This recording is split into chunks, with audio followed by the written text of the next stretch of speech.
Moving on, Kurnool జిల్లా పూడిచెర్లలో deputy CM Pawan Kalyan పర్యటిస్తున్నారు. రాష్ట్ర వ్యాప్తంగా 1,55,000 ఫామ్ పాండ్ల నిర్మాణానికి భూమి పూజ చేస్తున్నారు. ఈ సందర్భంగా కార్యకర్తలు ఉద్దేశించి పవన్ ఇంట్రెస్టింగ్ కమెంట్స్ చేశారు. కష్టకాలంలో వెన్నుదన్నుగా నిలబడ్డ ప్రతి ఒక్కరిని గుర్తుపెట్టుకుంటానంటున్నారు. దానికి సంబంధించిన బ్రేకింగ్ ఇది. జన సైనికుల అభిమానమే భారీ విజయాన్ని ఇచ్చింది అంటున్నారు. పవన్ మాట్లాడుతూ ఉండగా ఓజీ ఓజీ అంటూ అభిమానులు అరుస్తున్నారు. మీరు మారరంటూ పవన్ చిరునవ్వుతోటి సమాధానం చెప్పారు. ఒకసారి ఆయన ఏమన్నారో చూద్దాం. నేను పల్లె పండగ, పంచాయతీరాజ్, సీసీ రోడ్లు, దేశం బాగుండాలంటే మీరు ఓజీ ఓజీ సరే కానివ్వండి, నేను ఏం చేస్తాను. మీ శక్తి ముందు శబరి గారికి కూడా చెప్తున్నా, బైరెడ్డి శబరి గారికి కూడా నాకు కూడా వీళ్ళ శక్తి ముందు నా శక్తి కూడా సరిపోదాం. మనం వీళ్ళు గొడవ పెట్టుకున్నా నేను కూడా ఆగలేను. అందుకని వీళ్ళకి నమస్కారాలు తెలియజేయడం తప్ప. మీతో పని చేసినందుకు చాలా సంతోషంగా ఉంది. మీరే బెస్ట్ బాస్. ఇప్పటి వరకు మేనేజర్గా ఉన్నాను, ఇప్పుడు బాస్ అవుతాను. ఎలా? బాస్ వాలా బీ ద బాస్. ఇంటిగ్రేటెడ్ ఇప్పుడు ఇది ఫామ్ పాండ్స్. ఎందుకంటే మేము ఇందాక మీకు చెప్పినట్టుగా 1 TMC 1000 మిలియన్ క్యూబిక్ ఫీట్. కూర్చోమా, డిస్టర్బ్ చేయి ప్లీజ్. కూర్చో డిస్టర్బ్ చేయి, కూర్చో. మనుషులు పంపిస్తాం. ఈ 1 మిలియన్ క్యూబిక్ ఫీట్ నీటి నిల్వ చేసేందుకు వీలు ఉంటుంది. ఇది ప్రకాశం బ్యారేజ్ మొత్తం 3 TMC ఇందాక చెప్పినట్టుగా నీటి నిల్వ అయితే ఇది దాదాపు దాంట్లో 3వ వంతు. ఇది ఈ రైతులకు నిరంతరం నీటి అందుబాటులో ఉంటుంది. రైతన్నల సంక్షేమం కోసం గ్రామీణ అభివృద్ధిని దృష్టిలో పెట్టుకుని మహాత్మా గాంధీ జాతీయ గ్రామీణ ఉపాధి హామీ పథకం కింద ఈ ఫామ్ పాండ్స్ చేపట్టాం. ఈ ప్రాజెక్టు ద్వారా రైతులు నీటిని నిల్వ ఉంచుకొని భూగర్భ జలాల్ని పెంచుకోవడంతో పాటు పంట పొలాలకి నిరంతరంగా నీటి వనరులను అందించుకోవచ్చు.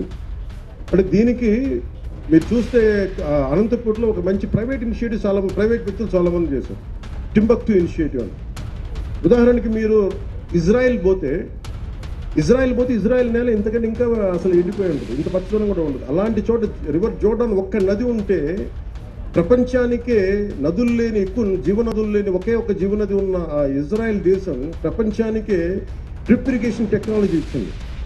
ఎప్పుడైతే మనకి నీటి సౌకర్యం ఉండదో, ఎక్కువగా మన కష్టం ఉంటుందో, దాన్ని మనం ఎక్కువ మన శ్రమపడి వాళ్ళ తెలివితేటలు పెంపొందించుకొని మన ప్రపంచానికే మనకి డ్రిప్ ఇరిగేషన్ అందించారు ఇజ్రాయలీస్. సో అంటే మనకి మనసు పెడితే ఏదైనా సాధించవచ్చు అనేది మనం దాన్ని పెట్టుకోవచ్చు. అందుకే ఈరోజు 1,55,000 పాండ్లు కనుక ఈ కుంటలు, నీటి కుంటలు నిజంగా సద్వినియోగం చేసుకోగలిగితే పెద్ద ప్రాజెక్టులు వచ్చే వరకు మన రాయలసీమ నేలకి ఇవన్నీ చాలా చాలా సహాయపడతాయి. అలాగే నేను ప్రత్యేకించి చెప్పింది ఏంటంటే, ఇది ముస్నోబా హుకోకా, ఇందాక మన చరితమ్మ గారి అబ్బాయి చెప్పినట్టుగా నిజంగా కనుక ఫామ్ పాండ్లు చుట్టూ, ఎందుకంటే నేను ఈ నీటి కుంటలు నేను నా ఇంట్లో నా ఫామ్లో చేసుకున్నాను ఒకప్పుడు. ఈ ప్రాజెక్ట్ ద్వారా రైతులు నీటిని నిల్వ చేసుకోవడం, భూగర్భ జలాలను పెంచుకోవడంతో పాటు పంట పొలాలకి నిరంతరంగా నీటి అందించడంతో పాటు ఫామ్ పాండ్స్ చుట్టూ అరటి కానీ నిమ్మ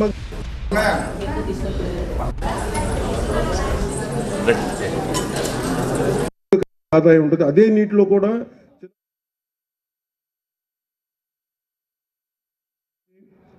ఈ బాతుల పెంపకం వల్ల ఏం జరుగుతుంది, నీరు ఎప్పుడు పరిశుభ్రంగా ఉంటుంది, ఇప్పుడు దోమలు ఉండటానికి అంటే క్రిమి కీటకాలు పెరగవు. అందువల్ల బాతుల పెంపకం సహాయపడుతుంది.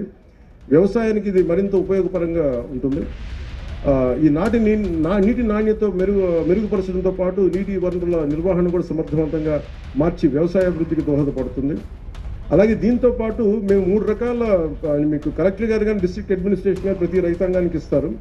ఈ సమగ్ర వ్యవస్థలో ఫామ్ పాండ్స్ చుట్టూ 3 రకాలు తయారు చేసాం. దీన్ని మీ కలెక్టర్ గారు తెలియజేస్తారు. ఇది మీకు డీటెయిల్ చెప్పి మీకు నాకు ఇంకొక సందర్భం అందరూ చెప్తాను. ఈ ఫామ్ పాండ్ చుట్టూ ఒకటి చిన్నపాటి కోళ్ల పెంపకం కావచ్చు, ఆవుల కోసం గోకులాలు కావచ్చు. మనం దాదాపు 18,500 గోకులాలని మనం ప్రారంభించాం, చేసేసాం. అలాగే షెడ్లను ఏర్పాటు చేయడం ద్వారా రైతులకు ఆదాయాన్ని పెంచే విధంగా ఈ మోడల్ రూపుదిద్దుకుంది. ఇది పాలేకర్ మెథడ్ ఆఫ్ మన వ్యవసాయ పద్ధతుల ద్వారా ఇవన్నీ పనిచేస్తాయి. అందుకని దాని ప్రకారం పశు పోషణ అనేది చాలా అవసరం. ఇది ఈ పశు పోషణ షెడ్లో భాగంలో సోలార్ ప్యానెల్ని అమర్చుకోవచ్చు. సహజ ఎరువులు, గోమూత్రం, గోమయం సహజ ఎరువులుగా ఉపయోగించవచ్చు. వ్యవసాయ ఖర్చులను